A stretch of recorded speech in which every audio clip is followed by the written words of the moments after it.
Hi, and welcome back to Crochet Every Day with Judy.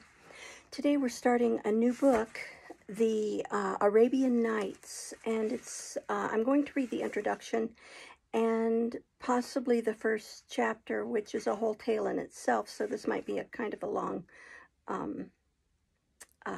long video. Here's the introduction. Here are a few tales from a wonderful realm of enchantment, a realm of oriental magic wherein almost anything is likely to happen. You can never tell what will come about next, and that is why the tales are so full of interest. The first thing you know, you suddenly see magic ships, or valleys of diamonds, or palaces rise out of the desert, or princes change into beasts.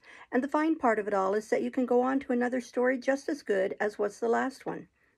Of course, in order to do so more than 24 times, as in this book of tales, you will need to have a ponderous book containing all of the tales. Such a book used to go by the name of Tales of 1,000 Nights and One Night, but is now generally called Arabian Nights Entertainments. And it is a fascinating collection of tales, as the choice ones printed in this volume will lead you to believe. This book of rocks, sandalwood, ivory, turbans, ambergris, cream tarts and lettered apes and calendars, and ghouls and genies is a book I liked when a country schoolboy in Pennsylvania, and I like it now as well as I did once upon a time. Someday, I want to go back to the spot in the valley of Jacobs Creek in Westmoreland County, where I first chanced to read these wonderful tales of 1,000 Nights and One Night. There I expect to grow young again, for I know where Aladdin's lamp is hidden, and I shall be able to go to my castles in Spain whenever I like. I know just where the enchanted horse of ebony and ivory is stabled, and then I can ride over and back across the ocean at will, and never once fall into the water, for I remember exactly on which shoulder of the horse is the very screw to prevent this. Again, I recall where the roc's nest is, and if I want a more modern way to go to lands beyond the sea than by that of magic lamp or enchanted horse, I shall strap myself to one of the bird's toes with the cord made from my turban and be flown across as any birdman would. An English poet who wrote the lines I have quoted speaks of the Arabian Nights entertainments as the gallantest and best in all the full-shelved libraries of romance, the sole unparalleled Arabian Nights. The great Scottish story writer, Robert Louis Stevenson, always thought of the Arabian Nights as the best of storybooks. One night, he says, I brought back with me the Arabian entertainments in the fat old double-columned volume. I was just well into the story of the hunchback, I remember, when my clergyman grandfather, a man we counted pretty stiff, came in behind me. I grew blind with terror, but instead of ordering the book away, he said he envied me. Ah, well, he might. You will sometime read the story of Marjorie Fleming, a little Scottish girl who was a great friend of Sir Walter Scott, and who was a great reader for her age. She wrote letters about what she read and what she thought. In one of her letters, she tells of rooming with her sister and of being perfectly willing to lie at the foot of the bed so she could be continually at work reading the Arabian Nights. But enough words have been used to tell how any person will read with eagerness these wonderful Eastern stories. Let us see how they came about and how they were brought from Arabia to old and young readers in Europe. The people of Arabia were learned and cultured long before the people of Europe were, and long before America had been discovered. They lived amid desert surroundings and desert climate, sunny days, palm trees, bazaars, perfumeries, leisureliness. They did not hurry. They took plenty of time to bargain whenever they traded. And above all, they told stories after the tents had been pitched for the night. In the telling of these stories, they applied figurative language and verses of poetry to everyday topics, or to topics dealing with other lands and other people. As a result of this manner of life, the Arabs built up the wonderful stories that make the folklore of their people. This is a story of how the tales of 1,000 Nights and One Night came to be. There was once a king named Shahrazad who liked to have one of his wives tell him a tale after the day's work was done. It was the custom of the king, when the storyteller had finished with the tale, to cut off her head. It so turned out that a very beautiful wife named Shahrazad started one evening to tell a tale that did not end, but managed to stop just at a very interesting point. The king was so curious to find out how the story would go forward that he agreed to let Shahrazad live another day. At the conclusion of the storytelling, on the second day, the tale had not ended, and King Shahrazad was more curious than ever to know the ending. And so the telling went on night after night until the story ran on for 1,000 Nights and One Night. The king thought such a good storyteller as Shahrazad ought to live, so she came off with her life. The tales that she spun so skillfully were carried to Western countries by French and English travelers. A Frenchman named Antoine Galland put the tales of 1,000 Nights and One Night into the French language over 200 years ago. At the time he did this, he was living at Constantinople. On his return to Paris, the translation was published, and the stories became so popular that Galland was himself sought out and besieged to tell from his own lips the tales to eager listeners. Young men of the streets used to gather outside of the window of his study and beg him to give just one more of the wonderful stories. Of the English travelers who turned the tales into English, the most noted have been Richard Burton, Edward William Lane, and Jonathan Scott, all of whom had learned them in Arabia. Through these translations, the great wealth of the Arabian Nights entertainments has come to the people of Europe and on to the people of America. Each year, new editions of these tales appear. They are read as much today as they have ever been read. This edition of 24 choice tales is intended for schoolboys and girls in order that they may not miss wholly the pleasure of the sole, unparalleled Arabian Nights. And that introduction was written by Orton Lowe. The Story of Ali Baba and the 40 Thieves. In an old town of Persia, there lived two brothers named Qasim and Ali Baba. Qasim married a wife who owned a fine shop and some land, and he became one of the richest men in the whole town. Ali Baba married a wife who was as poor as himself and lived in a very humble house. He earned his living by cutting wood in the forest and carrying it about the town on 3 donkeys to sell.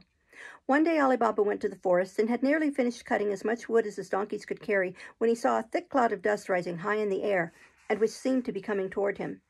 He looked at it attentively and distinguished a great company of men on horseback who were riding rapidly into the woods. Fearing that they might be robbers, he left his donkeys and quickly climbed up into a large tree with thick leafy branches. Here he could see everything that passed without being seen. The robbers rode up to this very tree and there dismounted. Ali Baba counted 40 of them. Each horseman took the bridle off his horse and tied it to a tree. Then they took their traveling bags, which were so heavy that Ali Baba thought they must be filled with gold and silver. The captain of the thieves, with the bag on his shoulder, came close to a rock at the roots of the tree in which Ali Baba had hidden himself. Then he called out, "Open, sesame!" Instantly, a door in the rock opened, and the captain and all his men quickly passed in, and the door closed again. They stayed there for a long time. Meanwhile, Ali Baba was compelled to wait in the tree, as he was afraid some of them might see him if he left his hiding place. At length the door opened, and the 40 thieves came out. The captain stood at the door until all his men had passed out. Then Ali Baba heard him say, "Shut, sesame!" Each man then bridled his horse and rode away. Ali Baba did not come down from the tree at once, because he thought the robbers might have forgotten something and come back. He watched them as long as he could, and did not leave the tree for a long time after he had lost sight of them. Then, remembering the words the captain had used to open and shut the door, he made his way to it and called, "Open, sesame!" Instantly the door flew wide open. Ali Baba expected to find only a dark cave, and he was much astonished at seeing a fine large room dug out of the rock and higher than a man could reach. It received its light from a hole in the top of the rock. In it were all sorts of rare fruits, bales of rich merchandise, silks and velvets, and great heaps of money, both silver and gold, some loose and some in large leather bags. The sight of all these things almost took Ali Baba's breath away. But it did not take him long to decide what he should do. He went boldly into the cave, and as soon as he was there, the door shut, but he knew the secret by which to open it, and this gave him no fear. Leaving the silver, he turned to the gold which was in the bags. When he had gathered enough to load his 3 donkeys, he brought them to the rock, loaded them, and covered the sacks of gold with wood, so that no one would suspect anything. Before he left, he said, "Shut, sesame," and the door closed. Ali Baba took the road to the town, and when he reached home, drove his donkeys into the yard and shut the gate with great care. Then he threw off the wood and carried the gold into his house and piled it up before his wife, who was sitting upon the couch. When he told the whole story of the cave and the 40 thieves, his wife rejoiced with him and began to count the money piece by piece. "What are you doing?" said Ali Baba. "You do not know what you are undertaking. You never could count all of it. I will dig a pit to bury it in. It is not safe to leave it here." "You are right, husband," she replied, "but we should know about how much there is. I will go and borrow a small corn measure, and while you are digging the pit, I will find how much there is." Away she ran to the home of her brother-in-law, Qasim, who lived but a short distance away. Qasim was not at home, so she begged his wife to lend her a measure for a few minutes. "I will, with pleasure," said Qasim's wife. She went to find a measure, but knowing how poor Ali Baba was, she was curious to know what kind of grain his wife wanted to measure. So she put some tallow under the measure where she was sure it would not be seen. The wife of Ali Baba returned home, and placing the measure on the heap of gold, filled it over and over again until she had measured the whole of it. By this time, Ali Baba had dug the pit for it, and while he was burying the gold, his wife went back with the measure to her sister-in-law, but without noticing that a piece of gold had stuck to the bottom of it. As soon as the measure had been returned, Kasim's wife looked at the bottom of it and was astonished to see a piece of gold sticking to it. "What?" she said. "Ali Baba measures his gold? Where did he get so much?" When her husband came home, she said, "Kasim, you think you are rich, but Ali Baba must have far more wealth than you. He does not count his gold as you do. He measures it." Then she showed him the piece of money she had found sticking to the bottom of the measure.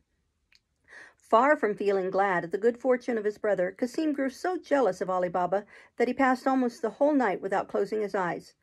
Next morning, before sunrise, he went to see his brother.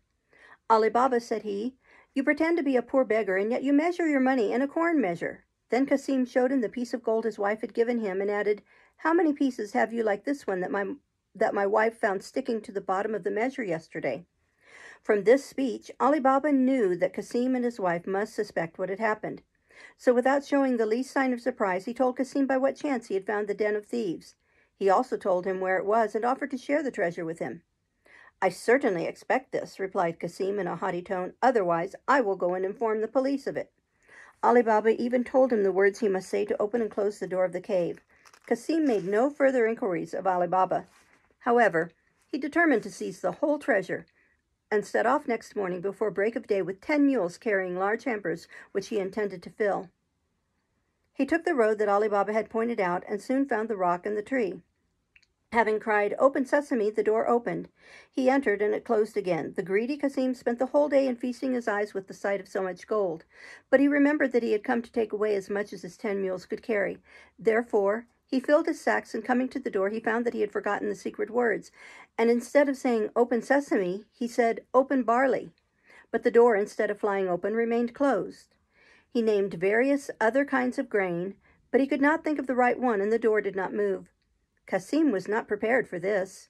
He threw down the bags he had loaded himself with and walked distractedly up and down the cave. The thieves returned to their cave a little before noon, and when they were within a short distance of it and saw the mules with the hampers standing about the rock, they were much surprised. They drove away the 10 mules, which fled into the forest. Then the captain and his men dismounted and went towards the door with their sabers in their hands. The captain said, "Open sesame," and the door opened. From the inside of the cave, Kasim heard the horses trampling on the ground and did not doubt that the thieves had come and that his death was near. Resolving to make an effort to escape, he placed himself near the door, ready to run out as soon as it should open. The words, "Open sesame," were scarcely pronounced before it opened, and he rushed out with such violence that he threw the captain to the ground. However, he could not escape the other thieves, who slew him with their sabers. On entering the caves, the thieves found the sacks that Kasim had left near the door, but they could not imagine how he had been able to get in. They decided to divide the body of Kasim into 4 parts and place them in the cave to frighten away anyone else who might have the boldness to break in. Then, leaving it well secured, they mounted their horses and rode away. In the meantime, the wife of Kasim was in the greatest uneasiness. When night came and her husband did not return, she went in the utmost alarm to Ali Baba and said, "Brother, I believe that Kasim has gone to the forest. He has not come back, and I fear some accident may have befallen him." Ali Baba did not wait to be urged to go and seek for Kasim. He immediately set out with his 3 donkeys and went to the forest. As he drew near the rock, he was astonished to see that blood had been shed near the cave. When he reached the door, he said, "Open sesame," and it opened. He was struck with horror to find the quartered body of his brother near the entrance. He decided to carry it home and wrapped it up and placed it on one of his donkeys, covering it with sticks to conceal it. He quickly loaded the other 2 donkeys with sacks of gold, putting wood over them as before. Then he commanded the door to close. After waiting in the forest until nightfall, he took the road to the city and returned without being seen. When he reached home, he left the 2 donkeys that were laden with gold for his wife to unload. Then, having told her what had happened to Kasim, he led the other donkey to his sister-in-law. Ali Baba knocked at the door, which was opened by Morgiana, who was a clever female slave. When he had entered the court, he took from the back of the donkey the wood and the body, and said, "Morgiana, I have to ask you to keep a deep secret. Here is the body of your master. We must bury him as if he had died a natural death. Now let me speak to your mistress." Morgiana went to call her mistress, and Ali Baba told her all that had happened. "Sister," added he, "here is a sad affliction for you, but we must contrive to bury my brother as if he had died a natural death, and then we shall be glad to offer you a shelter under our own roof." The widow of Kasim decided that she could not do better than consent. She therefore dried her tears and thanked Ali Baba for his kindness. Ali Baba and Morgiana went to a druggist and asked for a particular kind of medicine to be used in dangerous illness.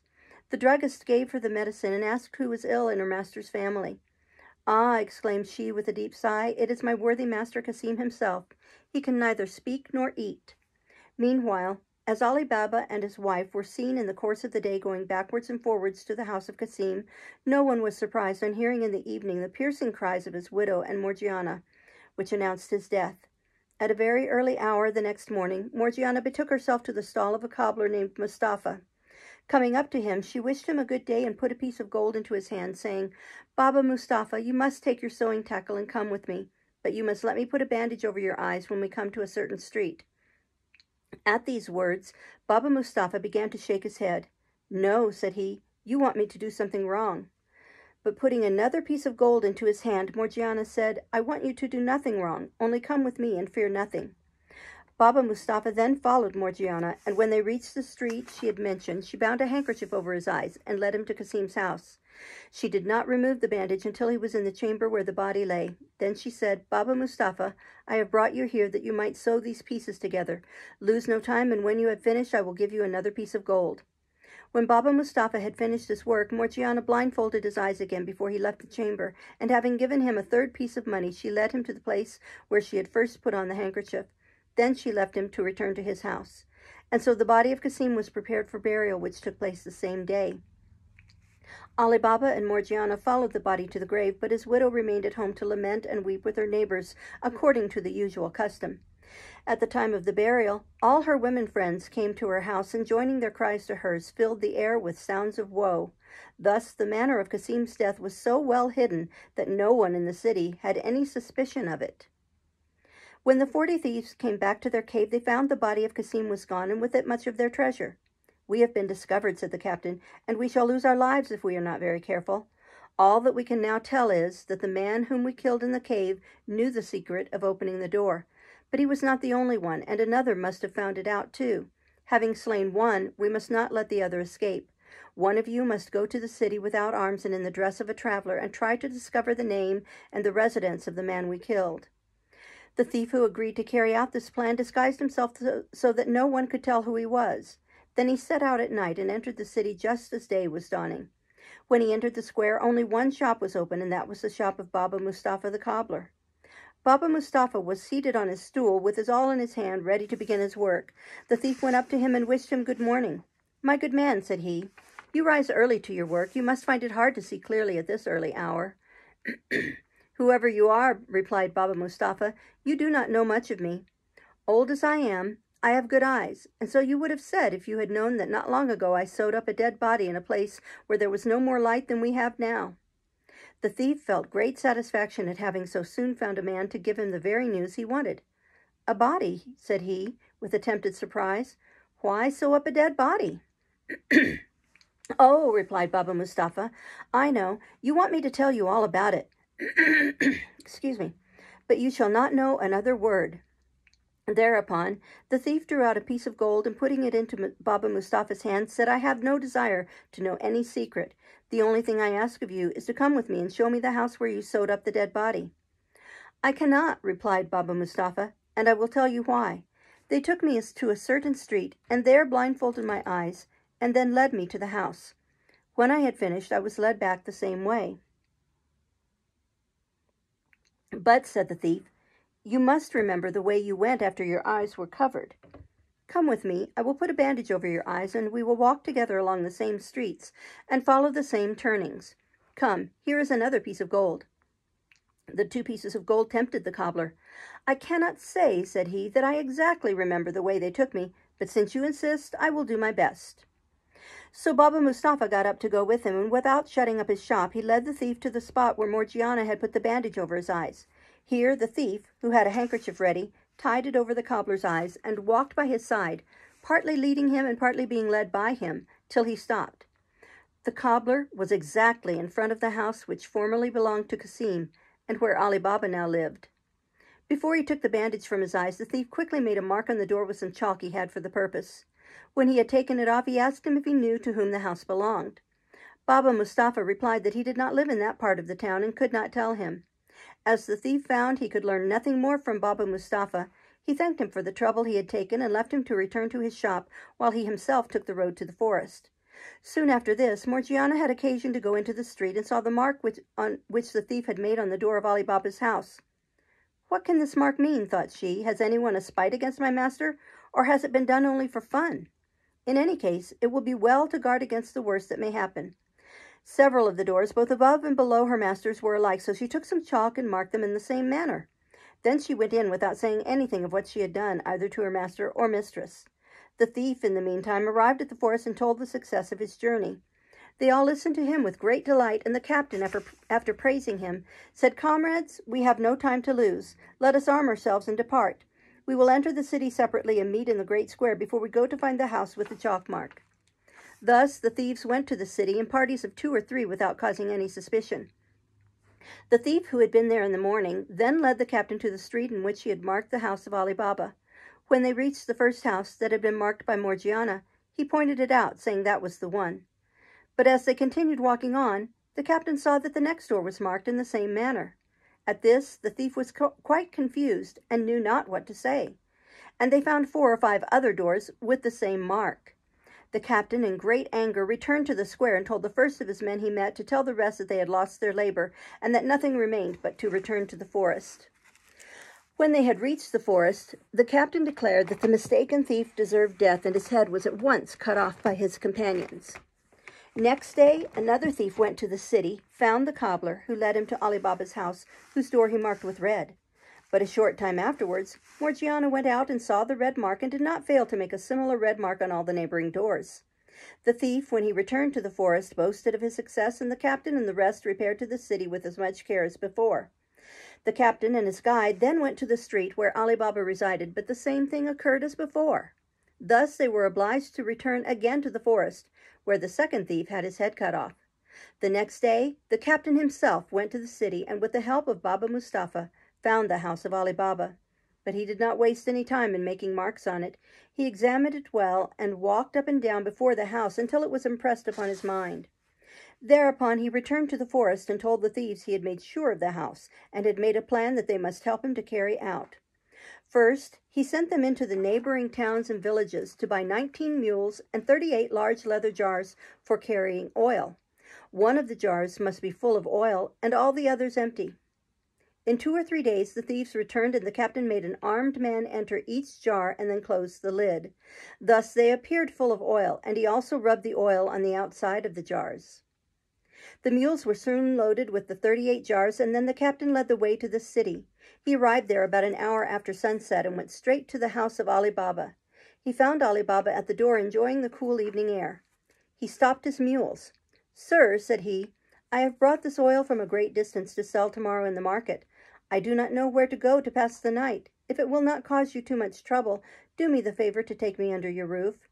Although Ali Baba had seen the man who now spoke to him in the forest and had heard his voice, yet he had no idea that this was the captain of the 40 thieves disguised as an oil merchant. "You are welcome," said he, and immediately made room for him and his mules. Then Ali Baba called a slave and ordered him to put the mules in the stable and to give them some hay and corn. He also took the trouble of going into the kitchen to ask Morgiana to get supper for his guest and to prepare his room and bed. When Ali Baba went into the kitchen to speak to Morgiana, the captain of the thieves went into the court as if he were going to the stable to look after his mules. Having told Morgiana to look to his guest and to see that he wanted nothing, Ali Baba added, "Tomorrow before daybreak I shall go to the bath. Take care that my bathing linen is ready, and have some good broth for me when I return." After giving these orders, he went to bed. In the meantime, the captain of the thieves went to give his people orders.